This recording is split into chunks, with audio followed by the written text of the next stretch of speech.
Cripple Creek was one of the last towns to find gold. Here's the man who practically thought he had gold in his backyard. His name is Bob Womack.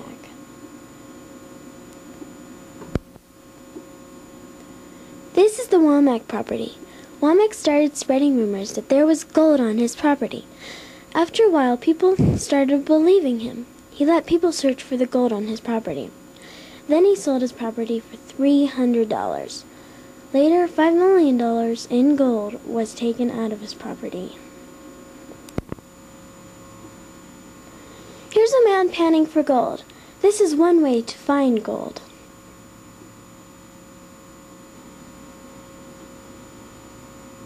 This family was one of the first families to come to Cripple Creek.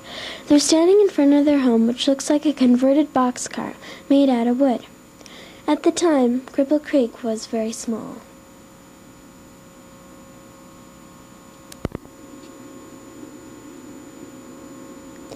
This is Cripple Creek, which at the time was actually called Fremont. As you can see, it wasn't really anything at the time. Mostly everybody lived in tents.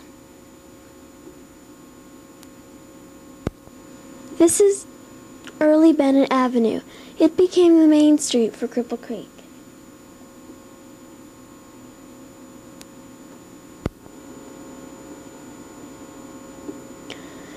This is Bennett Avenue a few years later.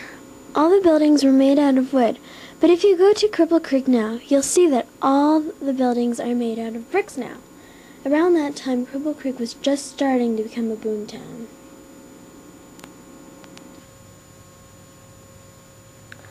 On April 25, 1896, a nightmare event occurred in Cripple Creek.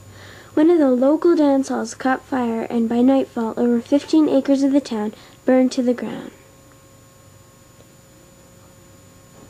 4 days later, a second fire burned the rest of the town, except for a few houses on the west side. This is what Cripple Creek looked like after the two monstrous fires.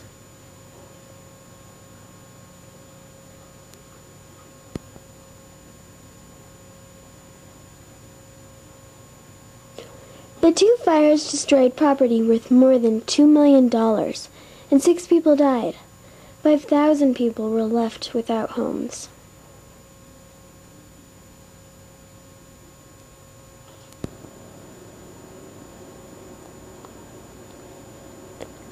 Cripple Creek immediately started to rebuild after the fires, but this time they built the town out of brick to reduce the fire hazard.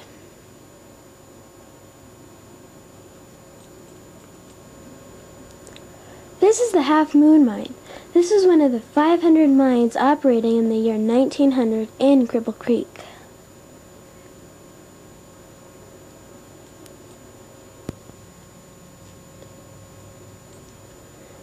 Accidents often happened in the underground mines because 2 men worked together, one with a drill and one with a hammer. If the guy with the hammer slipped, the one with the drill would pay the price. This is the inside of the ore house of the gold coin mine, the big building above ground where they separated the ore from the rocks. This is the outside of the ore house of the El Paso mine near Cripple Creek. The mine itself is deeper than the Empire State Building is high and has over 33 miles of underground railroad tracks.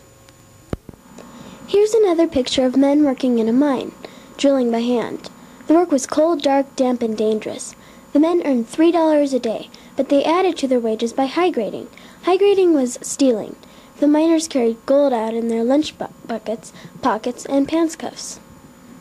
They believed that if a candle fell from a tunnel wall or went out 3 times, something was wrong at home. They were very nervous about candles because if a candle went out, it often meant that poisonous gases were in the air around them. That is why the miners sometimes took canaries into the mines with them. The birds could not breathe very long if the air was poisoned. If a canary died, it meant that the miners should escape immediately. Miners also liked rats and mules because they were supposedly able to sense danger. According to legend, rats often led miners to safety, just before an explosion or a cave-in. This is a picture of the strangest superstition of all, a Tommyknocker. A Tommyknocker is the spirit of a dead miner. These strange beings have wrinkled faces and long beards, and they're approximately 2 feet tall.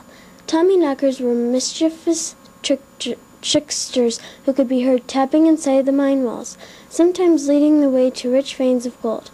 They were seldom seen, but the miners believed they often saved lives. Knock, tap, tap. What's that sound? 'Tis the soul of a miner locked deep in the ground. He'll knock that way till the end of time, before he's buried neath a mountain of muck and slime. Knock, knock, tap, tap. Who goes there? 'Tis a timber knocker knocking on the midnight air. The sound of his tapping will serve, no doubt, to warn other miners that they better get out. During the peak year of 1900, there were about 8,000 men working in the 500 Cripple Creek mines. 30 of them became millionaires. In 1900 to 1902, the population of Cripple Creek was 25,000 people.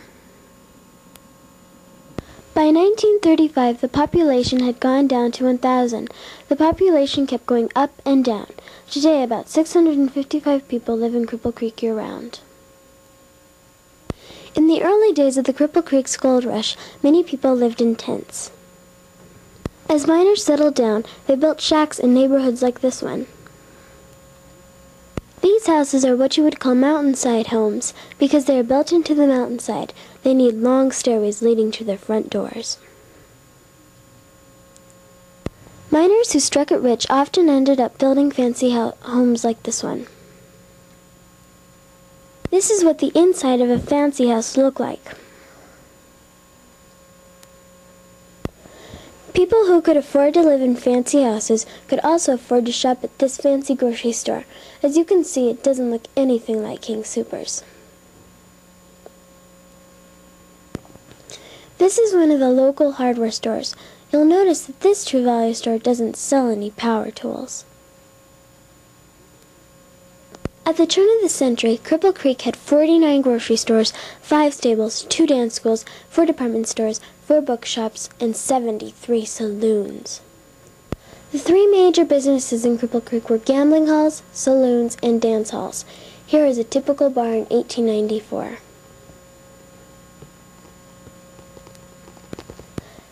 As you can see in this picture, dance halls had something that most bars didn't: women.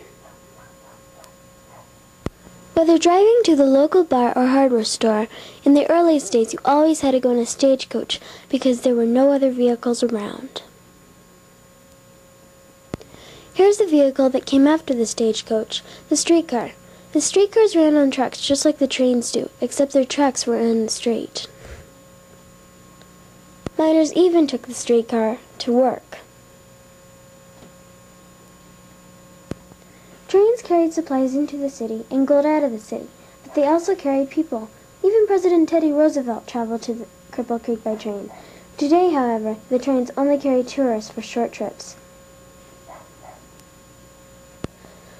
You might not enjoy living in Cripple Creek when it snows because it gets real cold. In the early 1900s, snow often made it impossible for vehicles to travel.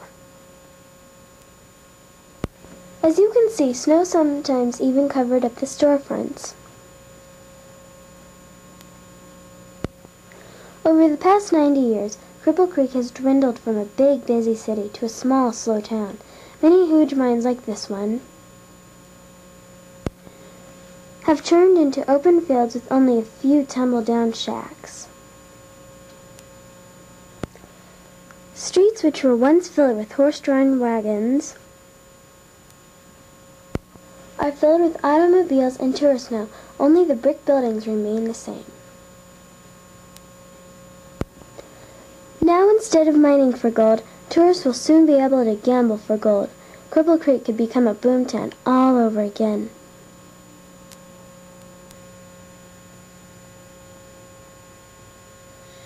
This is the stack of books I used for my report. Here are the books I recommend. Cripple Creek, A Quick History of the World's Greatest Gold Camp. A Pictorial History of Cripple Creek. Tales, Trails, and Tommyknockers, Stories from Colorado's Past. Mountain Treasures. Ghost towns of the Cripple Creek district. And last but not least, a kid's guide to Colorado mining towns.